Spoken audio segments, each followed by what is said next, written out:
Gentleman with the appearance of a sailor, and then, 1:45, P.C. Watkins from the City of London Constabulary entered Mitre Square for the second time within an hour on his patrol, only this time noticed something in the corner he hasn't seen before. Shone his lantern down onto the ground and illuminated the prostrate form of the prostitute Catherine Eddowes, who bore all the hallmarks of the Ripper murders: the cut throat, the ripped-out intestines, missing kidney, missing part of the uterus. But he's had a go at her face this time. He's cut her cheeks, her nose, her eyelids, and one of her ears has been partially clipped off. Poor Kate. If only the police had held her for a little longer, she might have survived the night. Still, it's quite an accomplishment from the killer. I mean, he's come from over half a mile away. He's already alerted the authorities after the discovery of Lizzie Stride's body. He's picked up another prostitute over this side of town, killed her, mutilated her, all within earshot of people living round the square. The can. He's scared. He then has time to go over to Goulston Street, write some graffiti on the wall, and drop off Catherine's apron, avoiding two sets of police forces now, the City of London and Metropolitan, as well as the gangs of rampaging mobs combing the streets and alleyways looking for them. How's he managed to do all this in one night without being seen? Well, of all the theories as to the motives of these killings, perhaps the most fanciful is that they were part of a black magic ritual, and that by taking the fourth life here in the square, the killer achieved the supernatural power of invisibility.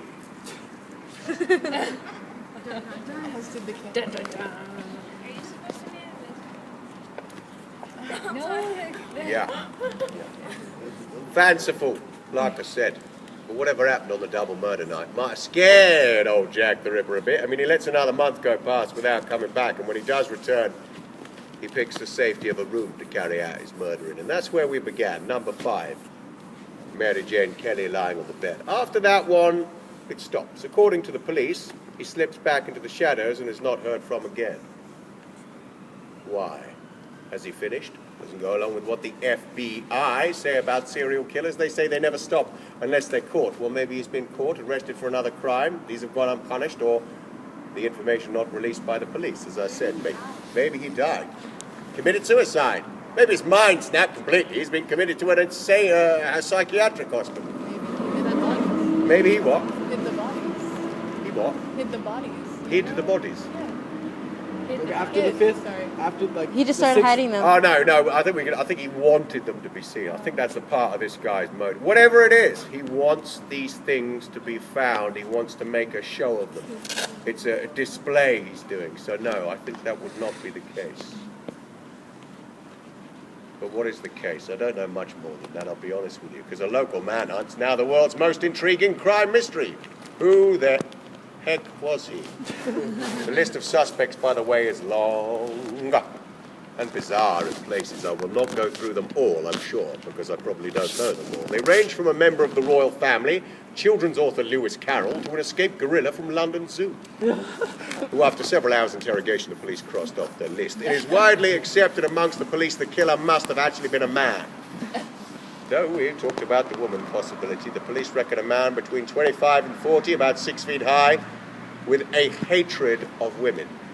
And perhaps a medical knowledge, perhaps a surgeon, or someone who knows the way around the inside of a human body. To take out these organs in the dark streets, well, Dr. Jackie then, in the 70s, this is when it really began.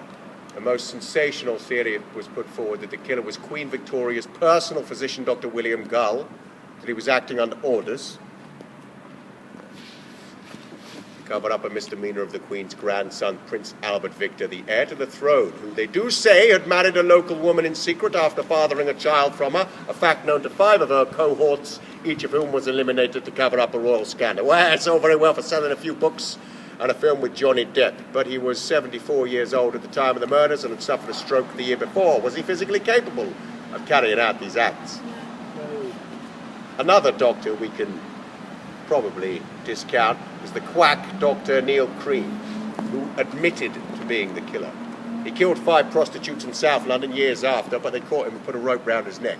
And as he stood on the gallows, his last words to the hangman were, "I am Jack the..." No way. Before the rope cut short that potentially revealing confession. Still, he's a deluded liar. What's he got to lose now? They do say he was in prison in America at the time of the murders. America. Maybe Jack the Ripper was the first of many American serial killers, because as far back as 1913, Francis Tumblety was put on the list, and it's still very high. Here's a man with a medical knowledge, worked in a hospital. He was here at the East End at the time of the murders.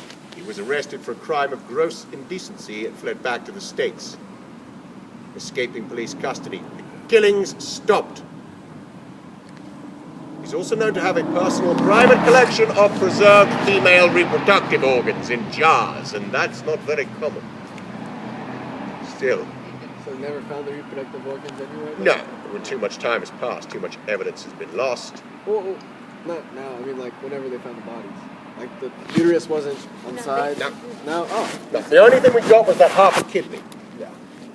which could have matched, because the stem from it could have matched the one taken out of Catherine Eddowes here. Or there. Or there. Or whatever. here. Could have. So we're never going to find out, are we? We'll keep them alive, though, with our morbid fascination, our books, our films, and our walking tours.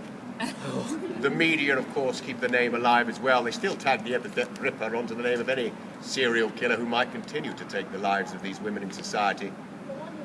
The 20th century saw the Camden Ripper, the Yorkshire Ripper, the Dusseldorf Ripper in Germany. What are the press saying? Being sensationalist, or are they suggesting the spirit of the original killer lives on in the minds of these men? That he might still be out there, living in someone's head, waiting in the shadows. The next stop will be our last. For the tour, right? Not our lives. Well,